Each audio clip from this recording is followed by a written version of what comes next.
Welcome to LifeSpring Hymn Stories, the podcast that tells you the stories behind some of the church's greatest hymns. My name is Steve Webb, and I'm your host. I'm so glad you've decided to join me today. If this is your first time, welcome. Make yourself at home. If you're a long-time listener, thanks so much for coming back. Our hymn today is I Am Thine, O Lord, with lyrics by Fanny J. Crosby, and William H. Doane did the music. After a short message, I'll tell you the story behind the hymn, and then I'll play a lovely rendition of the song by Nathan Drake of Reawaken Hymns. LifeSpring Hymn Stories is brought to you in part by my book, Webb's Easy Bible Names Pronunciation Guide. If you love to study the Bible but aren't crazy about not knowing how to pronounce some of those long Bible names, my book can help you out. If you read the Bible out loud in church, if you're a lectionary, or if you just like to know how things are supposed to be pronounced, take a look at easybiblenamesguide.com. And when you check out, be sure you use coupon code HYMNS, HYMNS, for a 25% discount on your entire purchase. That's easybiblenamesguide.com. She's called the Queen of American Hymn Writers and the Mother of Congregational Singing in America. During her 95 years, Fanny Crosby wrote over 8,000 hymns. In addition, she was one of the three most prominent evangelical leaders in America during the last part of the 1800s, the others being D.L. Moody and Ira Sankey. She was one of America's most popular preachers and lecturers. In many cases, lines of people would circle the block where she was scheduled to speak, hoping to get a seat. When she traveled, it was usually by train, and she was fiercely independent, insisting on traveling alone, despite her blindness, until she was up in her 80s. Fanny lived in the rundown tenements of Lower Manhattan so she'd be nearer her beloved rescue missions where she worked with the homeless and addicted. But to me, the most remarkable thing about Fanny Crosby was her phenomenal memory. After her eyes were blinded in infancy, her grandmother Eunice took a special interest in teaching her Bible verses. Later, a woman named Mrs. Hawley, the Crosby's landlady, took over the job, committed to helping Fanny memorize the entire Bible. Every week, the child was given a certain number of chapters to learn, and Mrs. Hawley drilled them into her during their review sessions together. Fanny learned by heart all of Genesis, Exodus, Leviticus, Numbers, and Deuteronomy, plus the four Gospels, most of the Psalms, all of the Proverbs, and many portions of the rest of the Bible. From the fountainhead of these scriptures flowed her hymns. Ira Sankey, in his autobiography, gives us the story behind this particular hymn. He said, Fanny Crosby was visiting Mr. W. H. Doane in his home in Cincinnati, Ohio. They were talking together about the nearness of God as the sun was setting and evening shadows were gathering around them. The subject so impressed the well-known hymn writer that before retiring, she had written the words to this hymn, which has become one of the most useful she has ever written. The music by Mr. Doane so well fitted the words that the hymn has become a special favorite wherever the gospel hymns are known. It was first published in 1875 in the little hidden treasure of hymns called Brightest and Best. Underneath the hymn was this scripture quotation, Let us draw near with a true heart.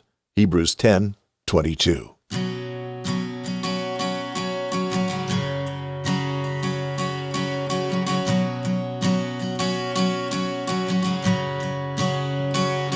I am thine, O Lord, I have heard thy voice, and it's all thy love to me. But I long to rise in the arms of faith and be closer drawn to thee. Draw me nearer, nearer, blessed Lord, to the cross where thou hast died. Draw me nearer, nearer, nearer, blessed Lord, to thy precious bleeding side. Consecrate me now to thy service, Lord, by the power of grace. grace divine. Let my soul look up with steadfast hope, and my will be lost in thine. Draw me nearer, nearer, blessed Lord, to the cross where thou hast died. Draw me nearer, nearer, nearer, blessed Lord, to thy precious bleeding side.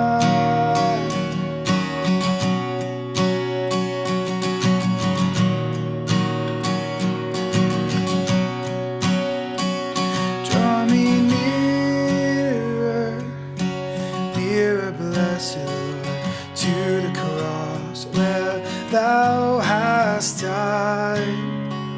Draw me nearer, nearer, nearer, blessed Lord, to thy precious bleeding side. That was Nathan Drake from Reawaken Hymns. I'll have a link to his website on the show notes page at lifespringmedia.com.